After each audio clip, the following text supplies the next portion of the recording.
Le loup blanc du Grand Nord. Une histoire écrite et illustrée par Philippe Legendre Kvater. Monsieur Paul est explorateur. C'est un métier passionnant et plein d'aventures. Il escalade les montagnes, descend dans les gouffres, traverse les déserts, pénètre au cœur des forêts vierges. Il a fait 10 fois le tour de la Terre. Son bureau est tout encombré des souvenirs rapportés de ses voyages, des masques grimaçants qui donnent la chair de poule, des pointes de flèches empoisonnées, des fétiches, des gris-gris et toutes sortes d'objets ayant appartenu à des sorciers et qui vous sautent au nez si vous les touchez. C'est pourquoi les enfants de Monsieur Paul n'entrent jamais dans cette pièce. Ils ont trop peur de réveiller les fantômes endormis de ce musée de cauchemars. Parfois, ils se risquent sur le pas de la porte pour regarder leur père travailler. Aujourd'hui, penché sur une carte, l'explorateur finit de préparer sa nouvelle expédition. Il a décidé d'aller dans un pays terrible et merveilleux. Le Grand Nord. C'est le pays des Inuits, des plaines glacées, des ours blancs, des renards blancs, des phoques et des loups blancs. Déjà vêtu de son anorak et de ses bottes fourrées, le sac au dos, Monsieur Paul est prêt. « Quel souvenir voulez-vous que je vous rapporte ?» demande-t-il à sa famille. Les enfants ne disent rien.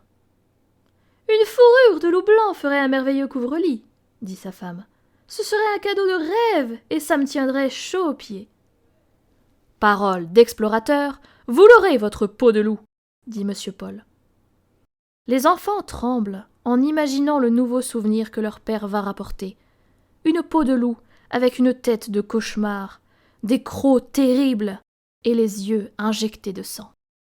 Après une dernière embrassade, l'explorateur enfourche son vélo pour aller prendre le train qui l'emmène à l'aéroport, où il saute dans un avion. Il traverse l'océan, va dans un port, embarque dans un hydravion, puis finit son voyage en motoneige. Il est enfin arrivé dans le Grand Nord. Alors, il chausse ses raquettes et part faire son travail d'explorateur.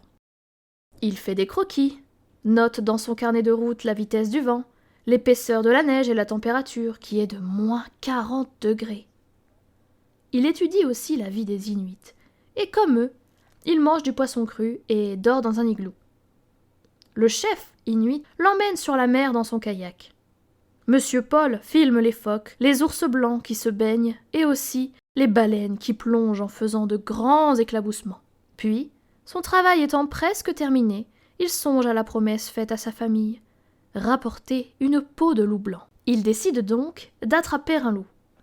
Il prend son fusil et un piège avec des mâchoires dentées. Il se cache derrière une grande butte de neige et installe son camp. Il a appâté le piège avec une cuisse de poulet, car il sait que le loup adore le poulet. Puis, Monsieur Paul commence un nouveau chapitre de son carnet. Comment j'ai chassé le loup blanc. Tout à coup, clac! Il entend les mâchoires du piège qui se referment. Il bondit, mais surprise. C'est un gros morse gourmand qui vient d'avaler le poulet et s'est coincé le piège dans la dent. Fort comme un bulldozer, le morse secoue la tête et envoie le piège en l'air.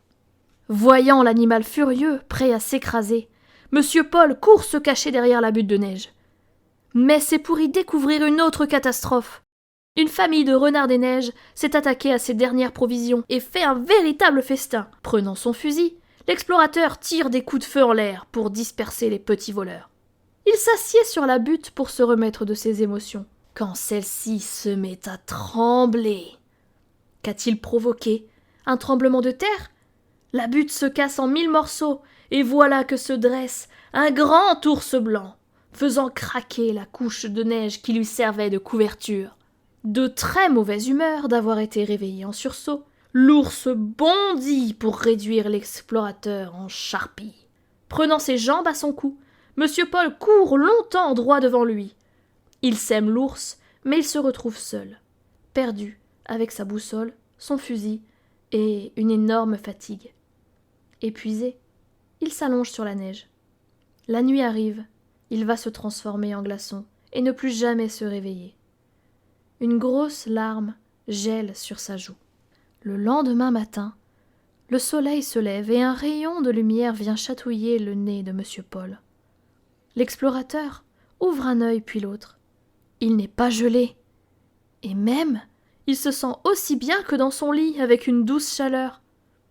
Un loup blanc est couché sur lui, et pendant toute la nuit il l'a réchauffé comme une épaisse couverture. Tout de suite, il se rappelle la promesse faite à sa femme. Il bondit, prend son fusil et vise le loup.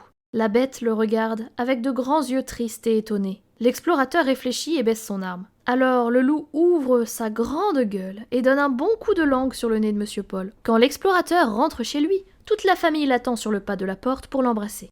« J'ai tenu ma promesse !» dit Paul à sa femme. « Voici ton dessus de lit !» Il s'écarte et apparaît un grand loup blanc qui remue les oreilles.